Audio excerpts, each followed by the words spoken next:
Hello YouTubers. Today I am proud to present you with this 1993 Ford Tempo GL, and this is going to be a full and in-depth tour of the Tempo. We're going to take a look at the inside, outside, styling, turn on the lights, and we'll start it at the end. And so, without any further ado, let's go ahead and get going. This exterior color is known as Oxford White. This is a 93 Tempo GL. It's offered in two trims for 93. The GL and the LX. This one has the base wheels on it.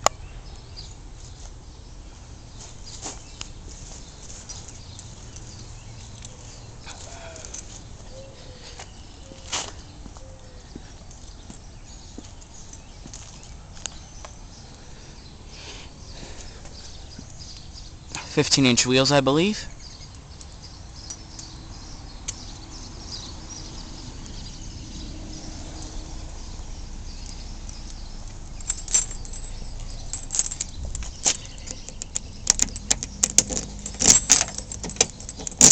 Here's the key. This is for your doors, and then this one is for the trunk and the glove compartment.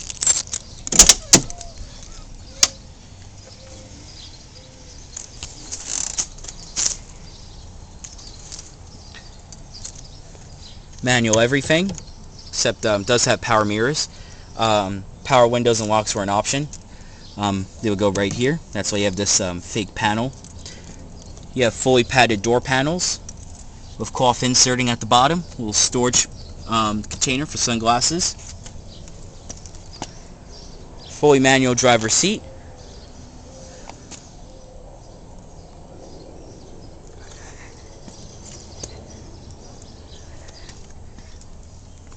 Your headlights are right here. Your wipers, your turn signals, hazard lights. It is a tilting steering wheel. Alright, let's climb aboard.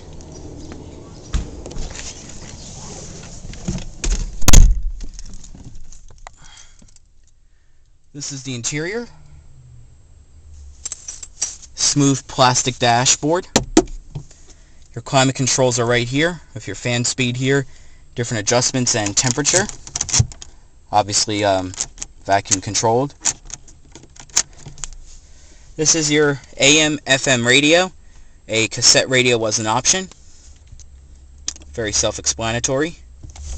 This car has a 3-speed fluid link converter, or FLC, automatic transmission, parking brake, emergency release for your automatic shoulder belts.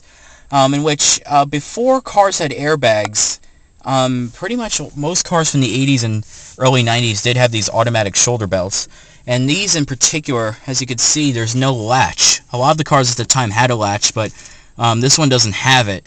The whole idea was, in the early 90s, many people didn't wear seat belts, so for safety purposes, the government mandated the car makers either put these in to protect occupants or a driver's airbag, in which that was an option for this car that this one doesn't have. This car, as you can see from the mileage, has 56,000 original miles.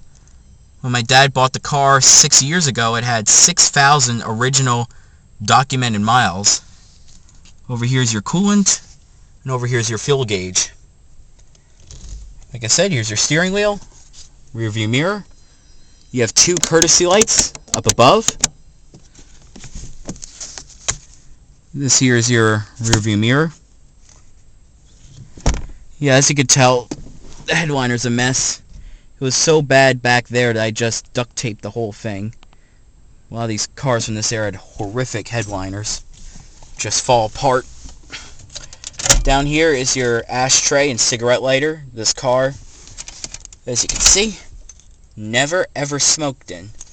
I mean, for a car from 1993, this lighter was never used. It does work still. It was just never used. And as you can see, ashtray, perfectly clean. This isn't one of your... Now, as far as the history of this car, this pretty much is your typical little old lady story. Little old lady owned it in the local area. Did just basic driving with it to the store and back. And that's why it has such low mileage. But the car was never garage kept. And so that's why cosmetically it's not as good as something you would expect with such low mileage. Alright, let's go ahead and check out the back. And real quick, I'll demonstrate here the mirrors. This is for your left mirror, and this one's here for your right. You just twist the knob, and like I said, they are full power mirrors.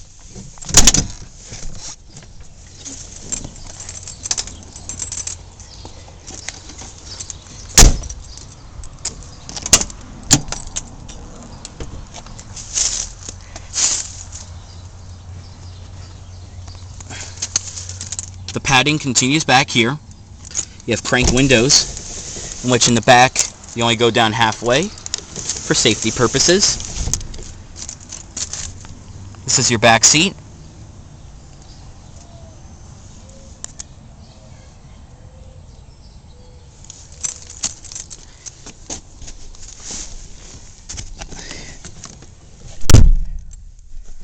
Now, as far as rear seat space is concerned, I'm about 5'7". Good amount of legroom, couple of inches. Headroom is pretty good too. I have about 2 inches of headroom. The only downside though is that these cushions, as you can see, are quite short. So as you can see, I have very little thigh support. My knees are in the air, and like I said, these are not long cushions. So it's, long story short, these seats are not good for long trips. Down here you have another ashtray, and then this is a full view of the dash. As you can see.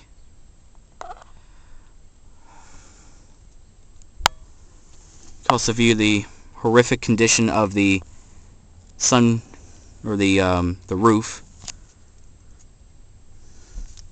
You have, as far as rear seat amenities, you have coat hooks right here. You have a coat hook. You have a little center console right here. And up there you do have one cup holder, but that's it. All you get in here is just one cup holder, and it's right underneath the ashtray. And, so because of that, you can't really put in large drinks, otherwise you're screwed. It's just one little design flaw. And like I said, apart from this and the glove compartment, the little tiny door bins, you pretty much have no more interior storage. That's about it. Let's check out the trunk.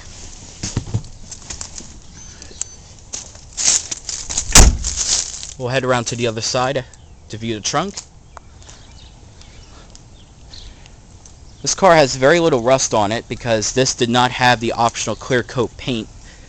So, because it does have the clear coat paint, it's not rusting.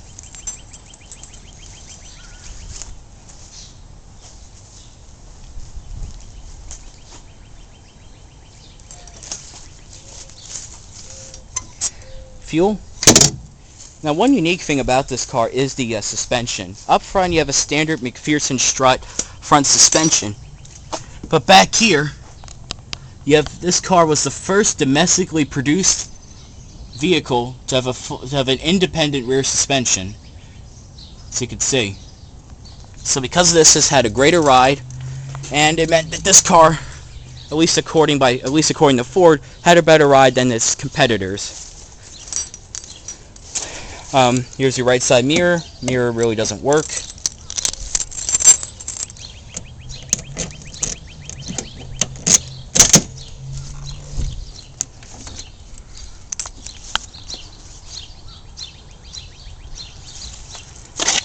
The padding continues.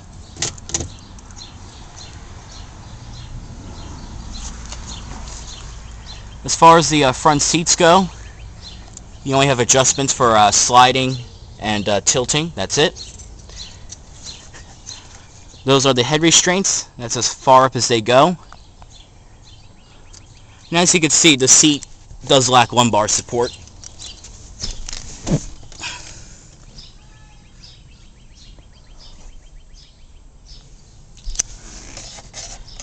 Glove compartment. It is lockable. You just use the little key right here. Just insert in. Twist. There you go. And there's another view of your cup holder. And for easy cleanup, cup holder is removable. And right there is your cassette deck. So if this did have the cassette radio, you would put your cassettes right here.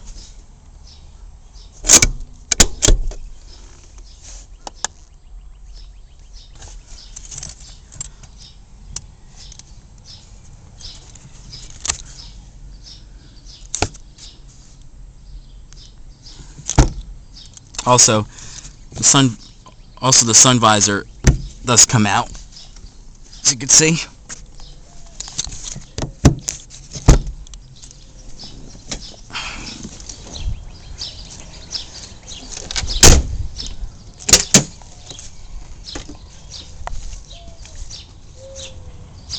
This is the rear door. This one does have the most issues. The interior door latch is broken, as you can see.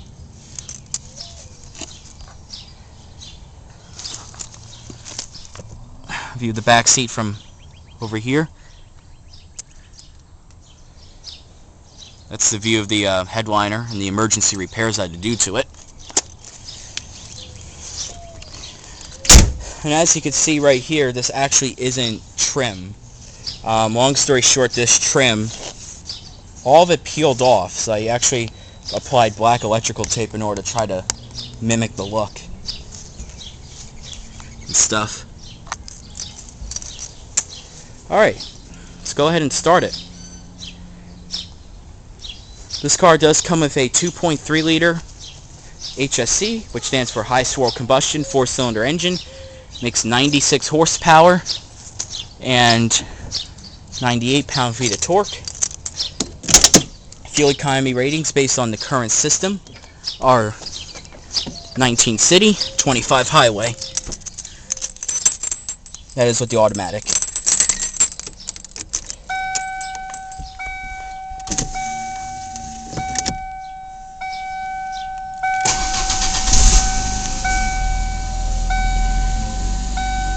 Of course, power steering, rack and pinion. The stalk is loose, but it works. Turn on the headlights real quick, hazards. And let's open the hood.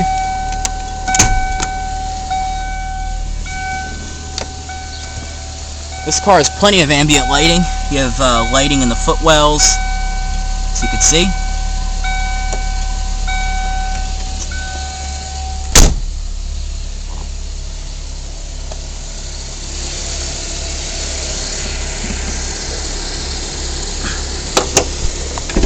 Very heavy hood. There's your engine. Runs very well. Hood pad's in good shape. The only main issue that happened with this was the harmonic balancer went out. Very common on these. Also fuel system issues. But as you can see though, for a very, this is an old vehicle, nearly 25 years old, or yeah, close to 25 years old. As you can see, guys, very nice decent condition overall. Like I said, that mileage is legitimate. All right.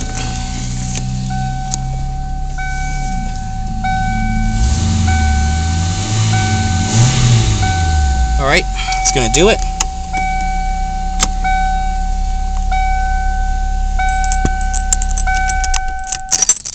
Hope you enjoyed the little walk around and startup of this 93 Ford Tempo. Thanks for watching.